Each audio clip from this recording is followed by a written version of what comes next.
Hello दोस्तों, नमस्कार। स्वागत है एक बार फिर से आप सभी के अपने प्रिय चैनल पर। दोस्तों आपको बता दें जो अभी की सबसे बड़ी खबर आ रही है, जहां पर अमेरिकी रक्षा मंत्री ऑस्टिन ने बड़ी बात कही है। कहा सहयोगियों के साथ मिलकर चीन का मुकाबला करेगा अमेरिका। बताएंगे दोस्तों किस सहयोगियों की बात और आखिर किस मुद्दे पर चाइना को गिराने की बड़ी कोशिश अब अमेरिका करने जा रहा है। अभी की सबसे बड़ी खबर आपको बताएंगे, साथ ही आगे बताएंगे जहां पर IOC में बोले विदेश मंत्री एस जयशंकर। कहा चीन की बढ़ती क्षमताओं के परिणाम होंगे गहरे। जी हां दोस्तों, साथ ही बताएंगे जहां पर अफगानिस्तान से सेना हटाने को लेकर ट्रंप का बड़ा खुलासा हुआ है। दोस्तों बताएंगे अमेरिकी टॉप जनरल को कहा गया था आप शब्द, और भी बहुत से खुलासे हुए हैं। दोस्तों एक एक जानकारी आज आपको देने वाले हम। साथ ही बताएंगे जहां पर नाक तक कर्ज में डूबे पाकिस्तान की हालत हो रही है पतली। रिपोर्ट में पाकिस्तान के गरीबी को लेकर बड़ा एक और खुलासा हुआ है। दोस्तों इसकी बड़ी जानकारी हम आपको देंगे। साथ ही बताएंगे जहां पर अमित शाह जी ने आतंकी हमलों को लेकर और पाकिस्तान को लेकर मोदी सरकार के लिए बड़ी बात कह दी है। दोस्तों बताएंगे क्या कहा अमित शाह जी ने। साथ ही उत्तर प्रदेश विधानसभा चुनाव से पहले दोस्तों वोटर सर्वे किया गया है, इससे बड़ी जानकारी आ रही है। जहां बताएंगे आपको आखिर इस सर्वे में कौन सी पार्टी और कितने सीटों के साथ जीत रही है। दोस्तों इसका बड़ा खुलासा आज आपके सामने करने वाले हम। साथ ही आपको बताएंगे जहां पर पोस्ट ऑफिस की ये जबरदस्त स्कीम है, जिसमें 10 साल से बड़े बच्चों का खोल सकते हैं खाता और हर महीने मिलेंगे करीब 2500 रुपए। बड़ी अच्छी स्कीम है दोस्तों, तो हर तरह की आज आपको जानकारी देने वाले हैं, इसीलिए बने रहेगा वीडियो के अंत तक। और अभी खबरों में आगे बढ़ने से पहले हमेशा की तरह मानते हैं कि मोदी जी हैं तो हर चीज संभव है। भारतीय सेना है तो अपना देश गर्व से जी रहा है दोस्तों, और आपको भी भारतीय होने पर शान है तो फटाफट से इस वीडियो को भी कर दीजिए लाइक,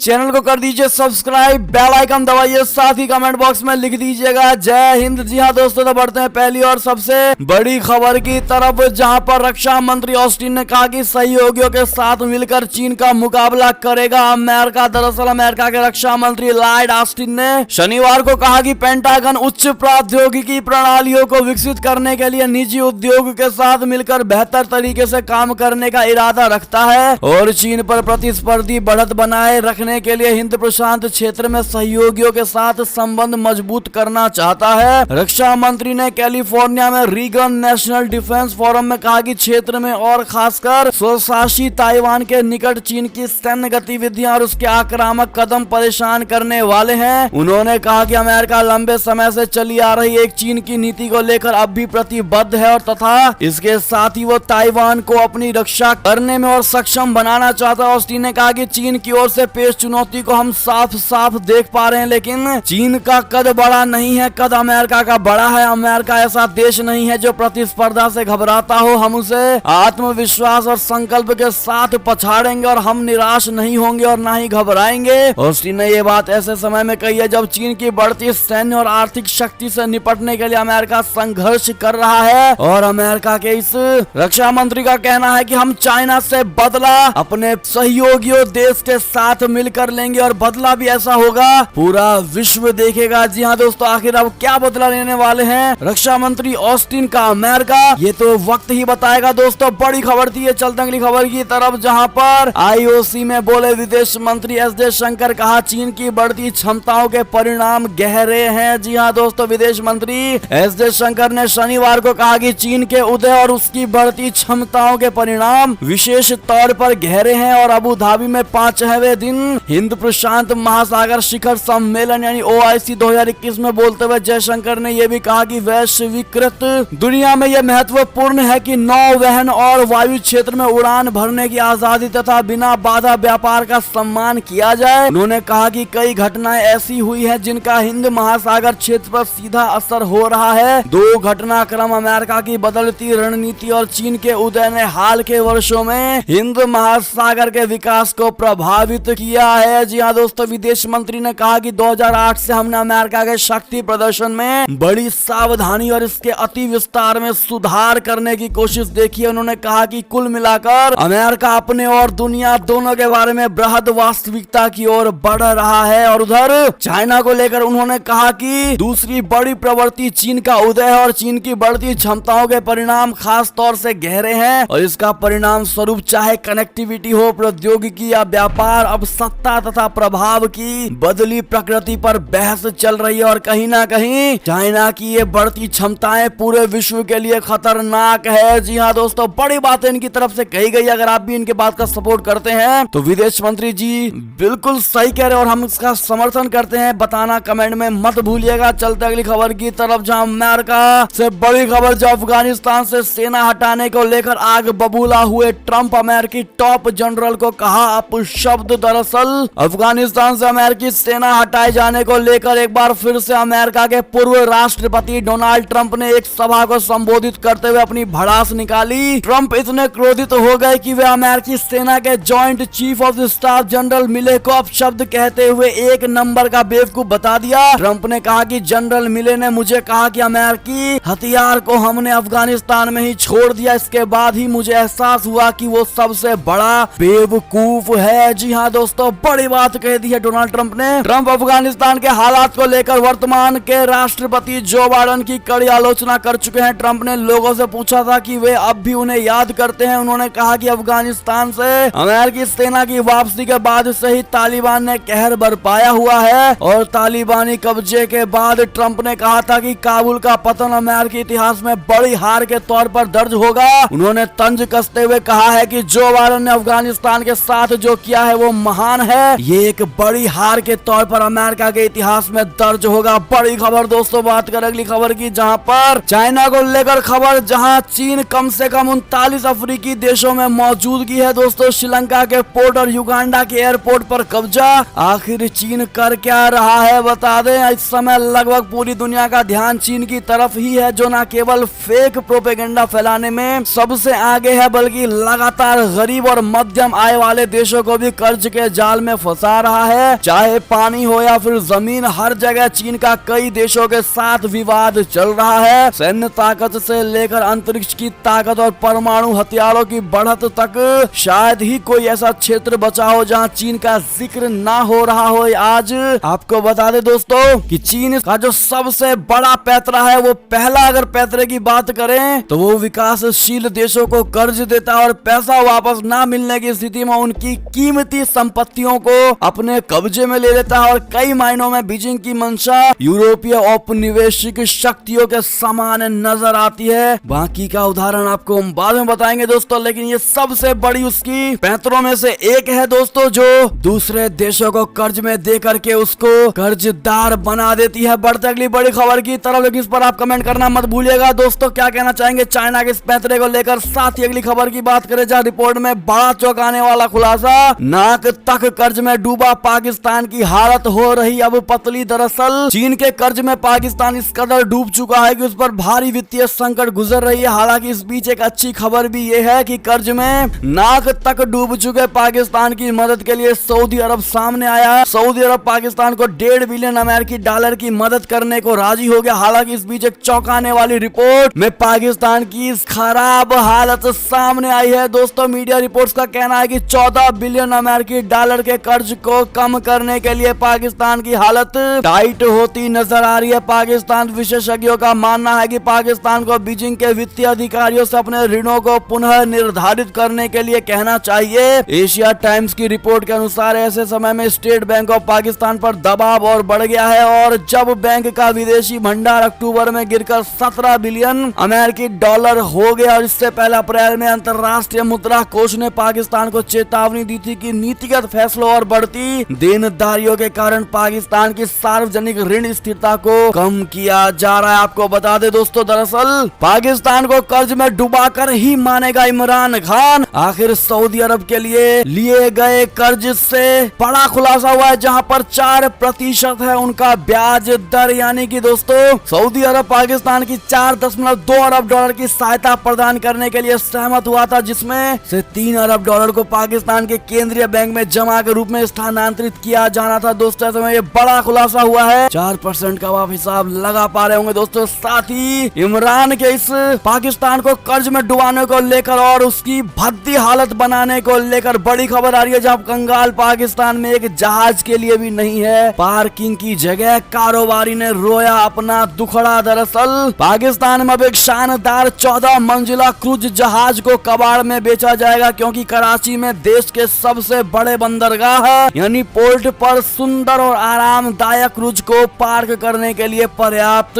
स्पेस यानी जगह नहीं है। आपको बता दें कि पाकिस्तान की जियो न्यूज की एक रिपोर्ट के अनुसार यह बड़ा खुलासा हुआ है दोस्तों। ऐसे में अब आप समझ पाएंगे कि पाकिस्तान की आखिर क्या स्थिति है दोस्तों। इस पर आप कमेंट करना मत भूलिएगा। चलते अगली खबर की तरफ, लेकिन जिन भाइयों और बहनों ने अभी तक इस वीडियो को लाइक नहीं किया दोस्तों, आपसे रिक्वेस्ट है हमारी मेहनत को सफल करने के लिए एक लाइक अवश्य कर दीजिएगा। बात करें अगली बड़ी खबर की, जहां यूएई ने पूर्व अफगानी राष्ट्रपति अशरफ गनी के राजनीतिक गतिविधियों में शामिल होने पर रोक लगा दी है दोस्तों। बता दें संयुक्त अरब अमीरात यानी यूएई ने अफगानिस्तान के पूर्व राष्ट्रपति अशरफ गनी के राजनीतिक गतिविधियों में शामिल होने पर प्रतिबंध लगा दिया है और यह दावा तालिबान के एक अधिकारी ने किया है दोस्तों। अगस्त के मध्य में काबुल में सैन्य सरकार को तालिबान द्वारा बेदखल किए जाने के बाद से गनी और उनके परिवार के सदस्य संयुक्त अरब अमीरात में निर्वासन में रह रहे हैं। ऐसे में तालिबान के उप प्रवक्ता अहमदुल्ला वसीक ने कहा है कि यूएई ने गनी के पूर्व राष्ट्रीय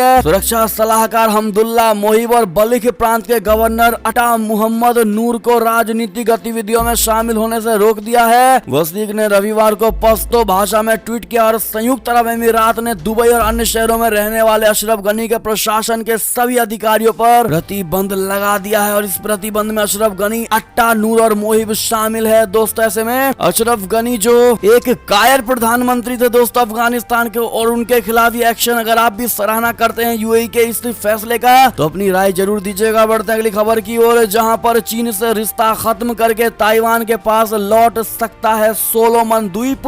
अगले हफ्ते तय होगा उसका भविष्य। जी हाँ दोस्तों, सोलोमन द्वीप समूह में सबसे अधिक आबादी वाले प्रांत के प्रमुख ने कहा है कि उनका देश ताइवान के साथ राजनयिक संबंध वापस कायम कर सकता है और अगर प्रधानमंत्री को अगले हफ्ते के अविश्वास मत के बाद उनके पद से हटा दिया जाता है तो सोलोमन द्वीप पर सरकारी नीतियों के खिलाफ जनता पिछले महीने से हिंसक प्रदर्शन कर रही है। नवंबर में हिंसक विरोध, लूटपाट और आगजनी जैसे घटनाओं के चलते देश में तनाव पैदा हो गया है। जी हाँ दोस्तों, बढ़ते अगली खबर की ओर, जहां पुतिन का भारत दौरा, S-500 मिसाइल की बड़ी सौगात। आखिर क्यों है पाकिस्तान और चीन परेशान, बता दे दोस्तों आपको। जहां रूस के राष्ट्रपति व्लादिमीर पुतिन 6 दिसंबर को भारत आ रहे हैं और पुतिन इस दौरान प्रधानमंत्री नरेंद्र मोदी जी के साथ 21वें भारत रूस वार्षिक शिखर सम्मेलन, बोले तो इंडिया रसिया एनुअल समिट में हिस्सा लेंगे। पुतिन के इस दौरे को बेहद अहम माना जा रहा है और रूसी राष्ट्रपति के भारत दौरे पर कई समझौतों पर हस्ताक्षर हो सकते हैं और यह दौरा तब हो रहा है जब एयर डिफेंस सिस्टम S-400 की पहली खेप इस साल के अंत तक भारत पहुंच जाएगी। और पुतिन के इस दौरे से पाकिस्तान, चीन बेहद परेशान नजर आ रहे हैं और वजह है कि भारत रूस के बीच बेहद सुपर एडवांस S-500 मिसाइल का डील। जी हाँ दोस्तों, बता दें कि दोनों देशों के रक्षा और विदेश मंत्री हिस्सा लेने वाले, जिसमें S-500 मिसाइल पर डील की संभावना रक्षा और विदेश मंत्री के द्वारा हो सकती है। दरअसल मीडिया रिपोर्ट्स का दावा है कि भारत रूस से super advance missile defence system S-500 या S-500 सैम खरीद सकता है और ये S-400 मिसाइल डिफेंस से भी बहुत ज्यादा खतरनाक है। और ऐसे में दोस्तों इसी बात का डर चाइना और पाकिस्तान को लगा है और इस पर बौखलाते और रोते हुए नजर आ रहे हैं दोस्तों।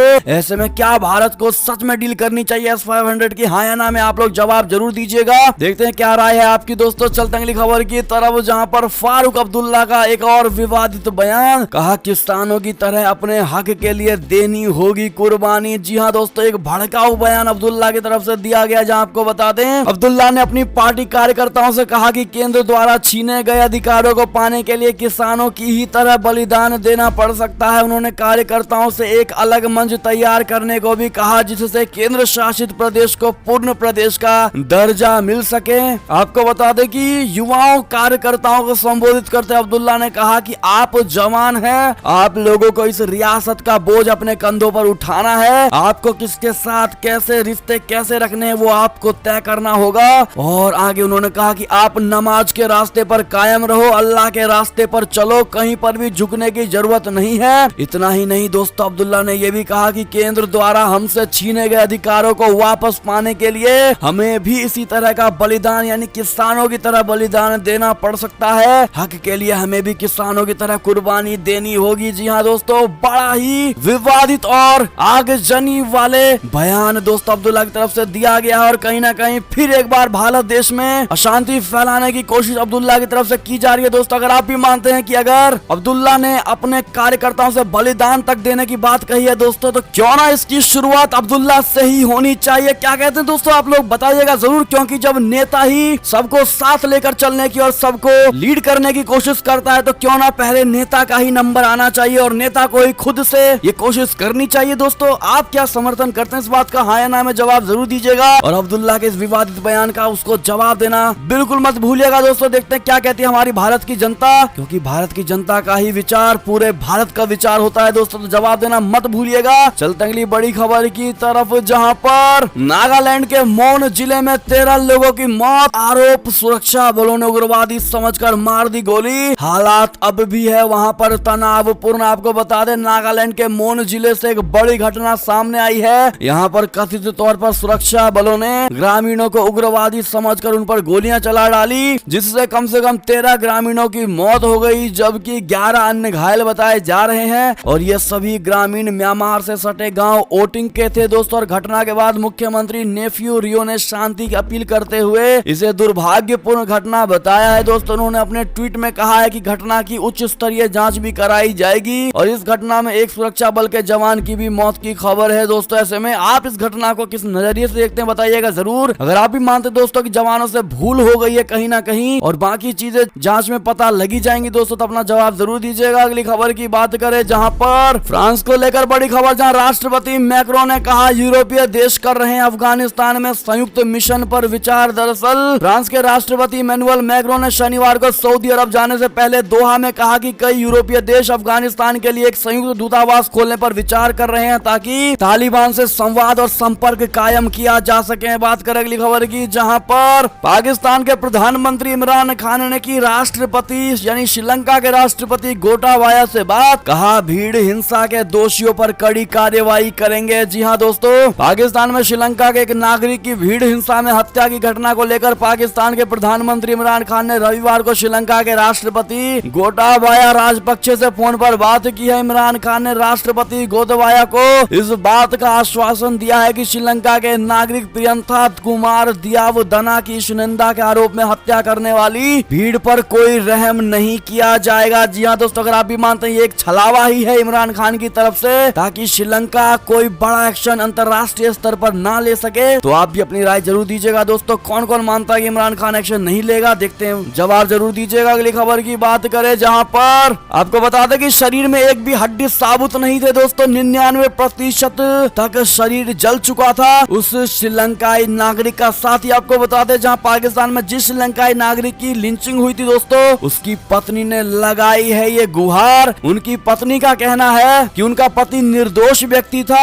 उन्होंने कहा मुझे अपने पति की निर्मम हत्या के बारे में खबरों से पता चला, बाद में मैंने इसे इंटरनेट पर भी देखा, वो बहुत ही मासूम इंसान थे। उन्होंने कहा मैं श्रीलंका और पाकिस्तान के नेताओं से अनुरोध करती हूँ कि अपराधियों को कानून के दायरे में लाकर मेरे पति और बच्चों को न्याय दिलाएं। साथ ही दोस्तों अगली बड़ी खबर की बात करें जहां पर दिल्ली में भी ओमिक्रॉन वायरस ने दे दी है दस्तक, विदेश से लौटा शख्स मिला पॉजिटिव, एलएनजेपी अस्पताल में है भर्ती। बता दे भारत में कोविड-19 के नए वेरिएंट ओमिक्रॉन का खतरा बढ़ता जा रहा है और इसी बीच राजधानी दिल्ली में भी इस वायरस ने दस्तक दे दी है दोस्तों। दिल्ली में रविवार को ओमिक्रॉन का पहला केस सामने आया है। तंजानिया से लौटे शख्स की रिपोर्ट पॉजिटिव आई है, जिसके बाद उसे एलएनजेपी अस्पताल में भर्ती कराया गया। दिल्ली के स्वास्थ्य मंत्री सत्येंद्र जैन ने यह बड़ी जानकारी दी है दोस्तों। ऐसे में आप सभी से हमारी टीम की ओर से रिक्वेस्ट है दोस्तों, कृपया करके सावधानी बरतिएगा और अपना ख्याल रखिएगा। चलते अगली खबर की ओर जहां पर आतंकी हमलों पर चुप रहती थी कांग्रेस, मोदी सरकार ने 10 दिन में लिया पाकिस्तान से बदला। जी हां दोस्तों, अमित शाह जी ने बड़ी बात कह दी है। बता दें केंद्रीय गृह मंत्री अमित शाह जी ने रविवार को विश्वास जताया कि राजस्थान में 2023 में होने वाले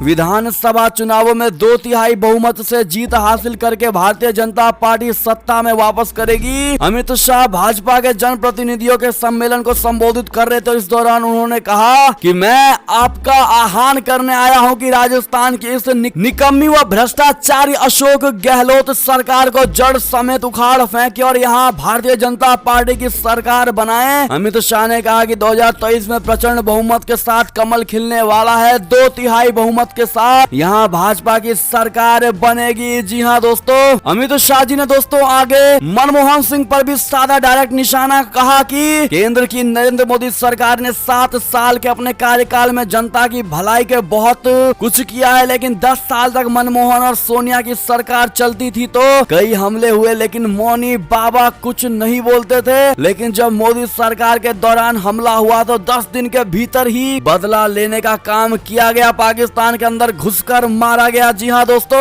यानी कि अमित शाह जी ने जमकर विपक्ष खास करके कांग्रेस पार्टी को जमकर लताड़ा है दोस्तों।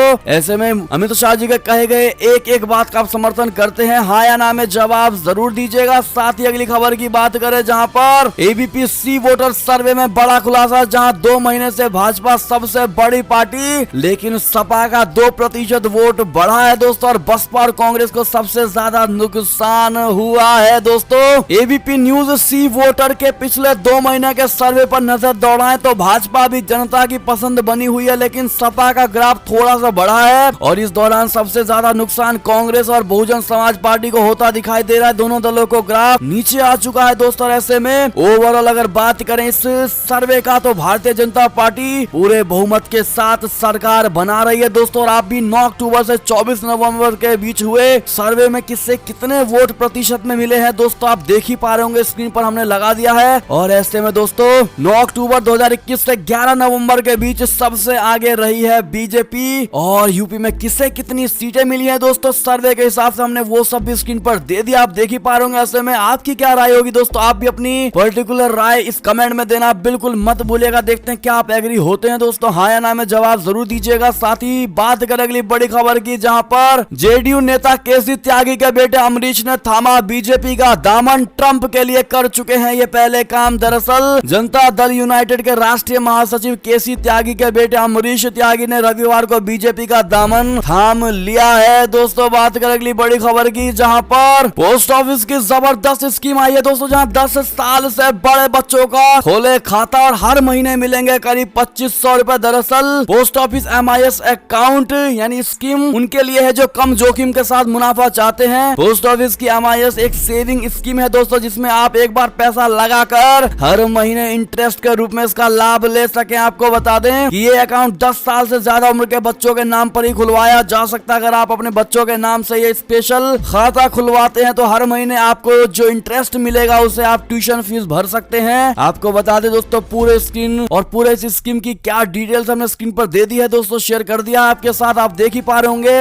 आपको बता दें इस स्कीम के तहत आप कम से कम 1000 रुपए और ज्यादा से ज्यादा 4.5 लाख रुपए जमा किया जा सकता है दोस्तों। और इस स्कीम के तहत इंटरेस्ट रेट 6.6% अगर बच्चे की उम्र 10 साल से अधिक है तो आप उसके नाम से ये अकाउंट खुलवा सकते हैं। बड़ी जानकारी हमने आपको दी है दोस्तों, बाकी सारी इन्फॉर्मेशन स्क्रीन पर दे दी है, क्या से क्या हो सकता है दोस्तों सारी चीजें बताई आप देख ही पा रहे होंगे। ऐसे में बड़ी खबर थी दोस्तों, ये हमने आपको बताना जायज समझा। ऐसे में आपको इन्फॉर्मेटिव लगी है नहीं बताइएगा जरूर। ये थी अब तक की सारी बड़ी खबरें। आपको हमारी खबर कैसी लगी दोस्तों, आशा करता हूँ बहुत अच्छी लगी होगी। अगर थोड़ी भी अच्छी लगी है तो इस वीडियो को अभी अपने भाई बंधुओं में व्हाट्सएप, फेसबुक, ट्विटर के जरिए पूरे भारत में शेयर करना बिल्कुल मत भूलिएगा दोस्तों। और अभी कर दीजिए इस वीडियो को लाइक, चैनल को कर दीजिए सब्सक्राइब, बेल आइकन दबाइए, साथ ही कमेंट बॉक्स में लिख दीजिएगा जय हिंद जय भारत। तो मिलते हैं दोस्तों आपसे अगली बड़ी खबर में, तब तक अपना ख्याल रखिएगा। बहुत बहुत धन्यवाद दोस्तों साथ देने के लिए, साथ बने रहने के लिए। और खबरों का सिलसिला लगातार हमारे चैनल पर जारी है तो अपडेट रहना बिल्कुल मत भूलिएगा। बहुत बहुत धन्यवाद।